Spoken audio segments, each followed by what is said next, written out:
السلام علیکم۔ آج پیر ہے جون کی 27 تاریخ۔ پاکستان میں سر شام کے 7، بھارت میں 7:30، اور یہاں ہمارے اسٹوڈیوز کی گھڑیوں میں صبح کے 10 بج رہے ہیں۔ وائس آف امریکہ واشنگٹن کی اردو سروس سے میں ہوں خالد حمید، خبروں کے ایک بلٹن کے ساتھ۔ پاکستان نے برکس اجلاس کی کامیاب میزبانی پر چین کو مبارکباد پیش کرتے ہوئے اس بات کی تصدیق کی ہے کہ تنظیم کے ایک رکن ملک کی جانب سے پاکستان کو اجلاس میں شرکت کی دعوت دینے سے روکا گیا ہے۔ پاکستان نے اس امر پر افسوس کا اظہار کیا ہے۔ برکس دنیا کی ابھرتی ہوئی معیشتوں کا ایک بااثر کلب ہے، جس میں برازیل، روس، بھارت، چین اور جنوبی افریقہ شامل ہیں۔ رواں سال برکس کی جانب سے عالمی ترقی پر اعلیٰ سطح کا ڈائیلاگ منعقد کیا گیا، جس میں کئی ممالک نے اجلاس میں ورچوئلی شرکت کی جو تنظیم کے رکن نہیں تھے، لیکن پاکستان کو اس اجلاس میں شرکت کی دعوت نہیں دی گئی۔ اس اجلاس میں ایران سمیت 17 سے زائد ممالک شریک تھے۔ پاکستانی دفتر خارجہ نے میڈیا کی طرف سے بھجوائے جانے والے سوالات پر جواب میں کہا ہے کہ پاکستان نے برکس اجلاسوں کی کامیاب میزبانی پر چین کو مبارکباد پیش کی ہے۔ ترجمان نے کہا کہ ہم ترقی پذیر ممالک کے مفادات کے فروغ میں چین کے کردار کو سراہتے ہیں۔ پاکستان اور چین ہمہ وقت اسٹریٹجک شراکت دار ہیں اور ہمارا آہنی بھائی چارہ مضبوط ہے۔ دونوں ممالک دو طرفہ اور کثیر جہتی دونوں سطحوں پر ہمارے ہمہ جہتی تعاون کو اعلیٰ سطحوں تک لے جانے کے لیے پوری طرح پرعزم ہیں۔ پاکستانی دفتر خارجہ کے اس بیان پر سابق وزیر انسانی حقوق اور پاکستان تحریک انصاف کی رہنما شیریں مزاری نے ایک ٹویٹ میں کہا کہ مصر اور ایران سمیت 17 ترقی پذیر ممالک کو اس اعلیٰ سطحی اجلاس میں مدعو کیا گیا، مگر پاکستان کو نہیں بلایا گیا۔ جنوب مشرقی افغانستان کے ایک دور افتادہ علاقے میں زلزلے سے ہونے والی تباہی اور حکام کے اندازوں کے مطابق کم از کم 1150 افراد کی ہلاکت کے بعد دیہاتیوں کو ہر طرف تباہی نظر آ رہی ہے، جبکہ امداد کی فراہمی کم ہے اور متعدد افراد اپنا سب کچھ کھو چکے ہیں۔ بہت سے لوگوں تک ابھی امدادی گروپ پہنچ ہی نہیں پائے ہیں، جو خستہ حال سڑکوں پر متاثرہ علاقوں تک پہنچنے کے لیے جد و جہد کر رہے ہیں۔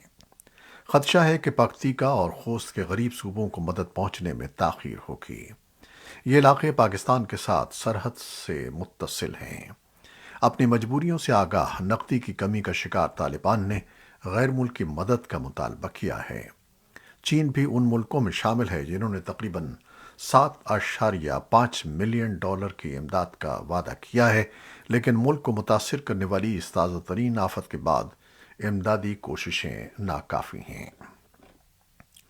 افغانستان میں طالبان کی حکومت نے ملک میں حال ہی میں آنے والے زلزلے کے بعد ایک بار پھر امریکہ سے بیرونی افغان اثاثوں کو بحال کرنے اور پابندیاں ہٹانے کا مطالبہ کیا ہے۔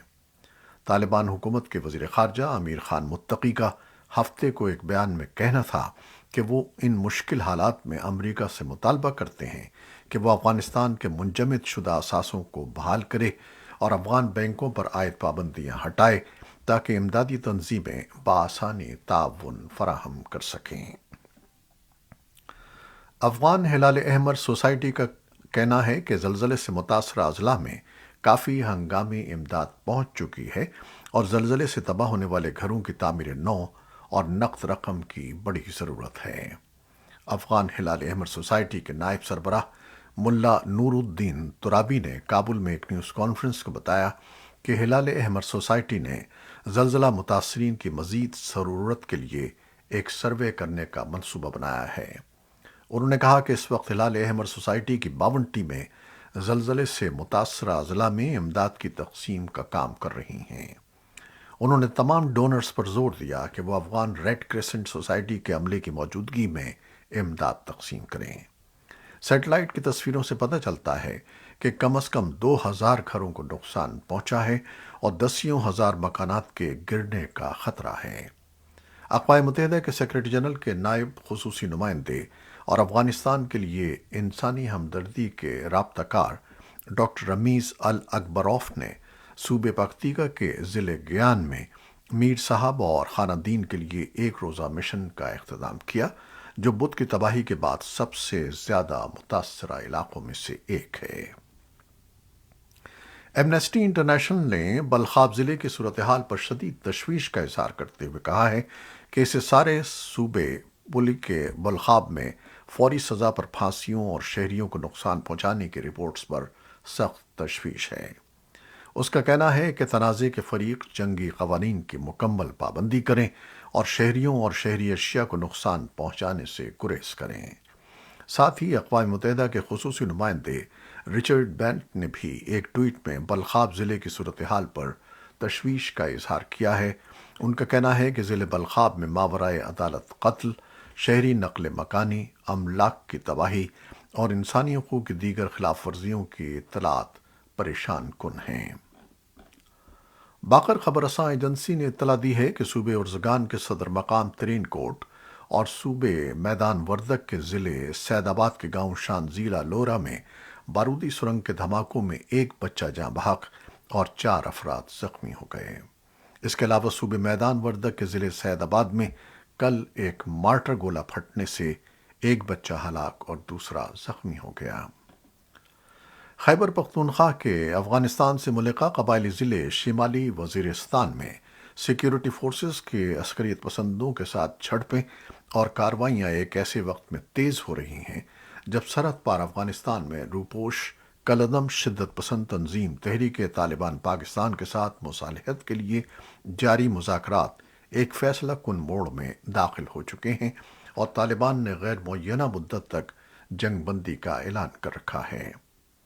فوج کے شعبۂ تعلقات عامہ کے جاری کردہ بیان کے مطابق اتوار کے روز شمالی وزیرستان کی تحصیل غلام خان میں سیکیورٹی فورسز اور مبینہ عسکریت پسندوں کے درمیان جھڑپ میں 7 شدت پسند ہلاک اور 2 سیکیورٹی اہلکار اپنی جان کا نذرانہ پیش کر گئے۔ سیکیورٹی فورسز کے ساتھ جھڑپوں میں ہلاک ہونے والوں کی اکثریت حافظ گل بہادر کے گروپ سے ہے۔ بتایا جاتا ہے کہ وہ جون سن 2014 کے وسط میں شروع کی جانے والی کارروائی ضرب عضب کے شروع ہونے کے بعد سرحد پار افغانستان چلا گیا تھا۔ تجزیہ کاروں کا موقف ہے کہ یوں دکھائی دیتا ہے کہ فوج سرحد پار افغانستان میں روپوش طالبان کی خوشنودی یا ان پر دباؤ بڑھانے کے لیے حافظ گل بہادر کے وفادار جنگجوؤں کے خلاف کارروائیاں کر رہی ہے۔ کابل میں جاری امن مذاکرات میں حافظ گل بہادر کو شامل نہیں کیا گیا ہے۔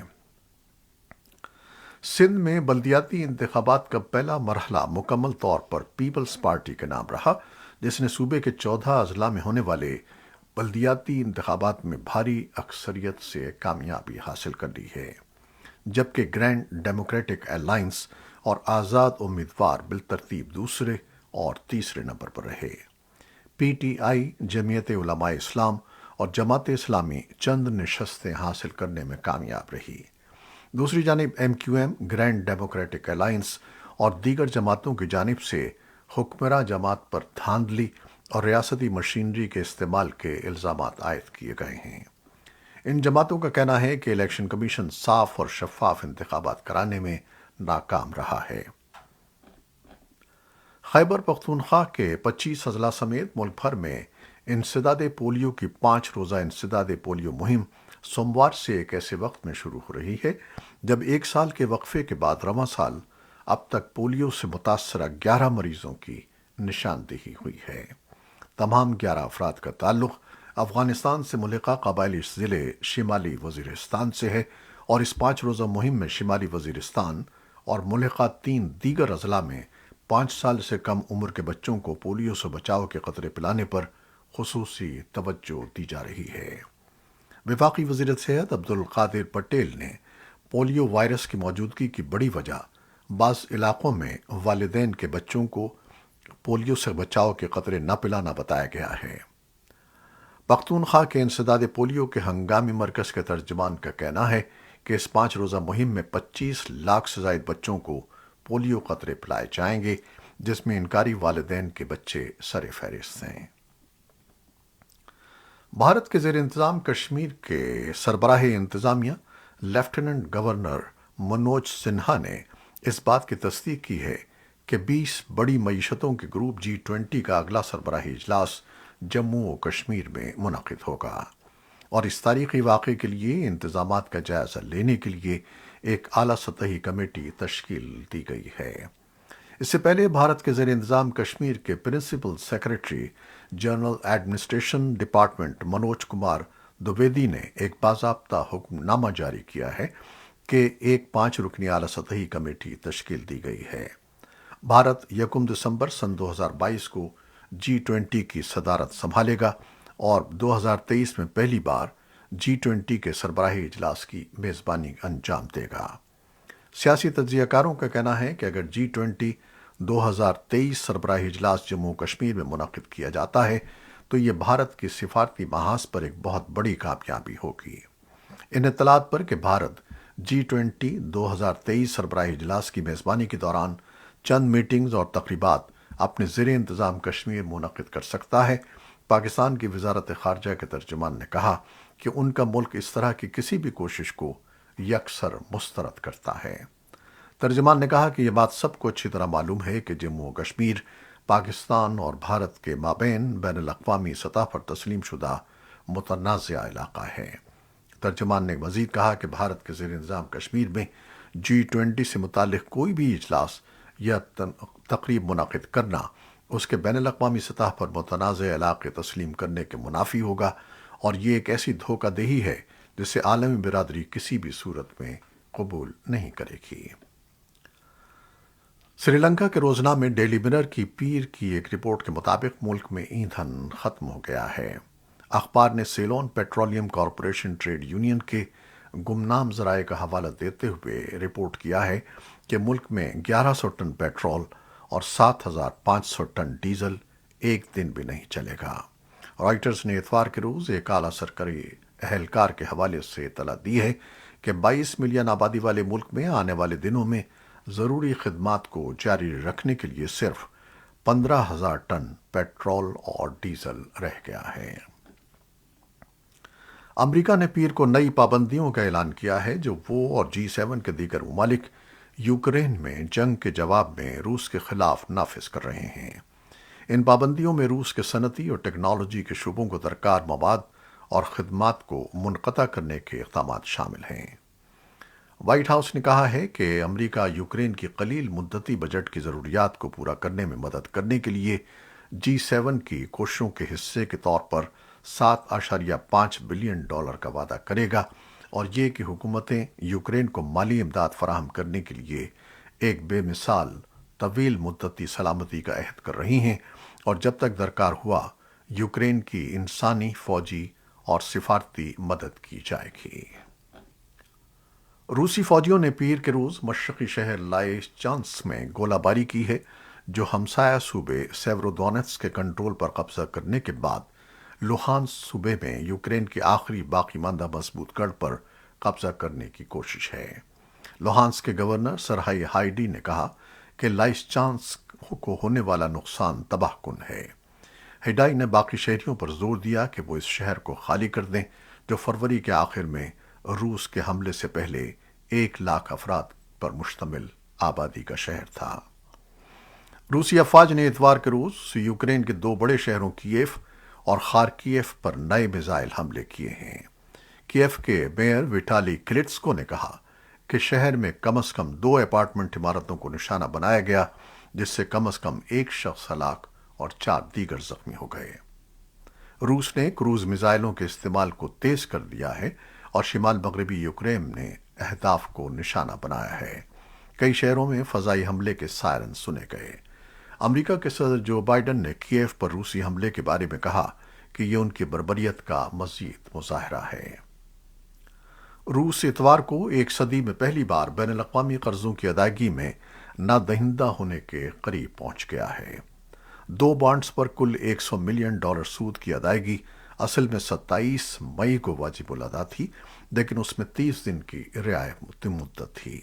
فروری کے آخر میں یوکرین پر اس کے حملے کے جواب میں لگائی گئی پابندیوں کی وجہ سے روس کو اس طرح کی ادائیگیاں کرنے میں مشکلات کا سامنا ہے۔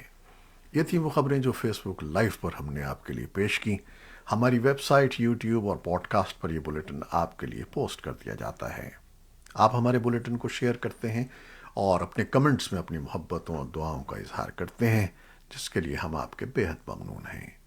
اپنی ان محبتوں کو جاری رکھیے گا۔ خالد حمید کو اب اجازت دیجیے گا۔ اللہ حافظ۔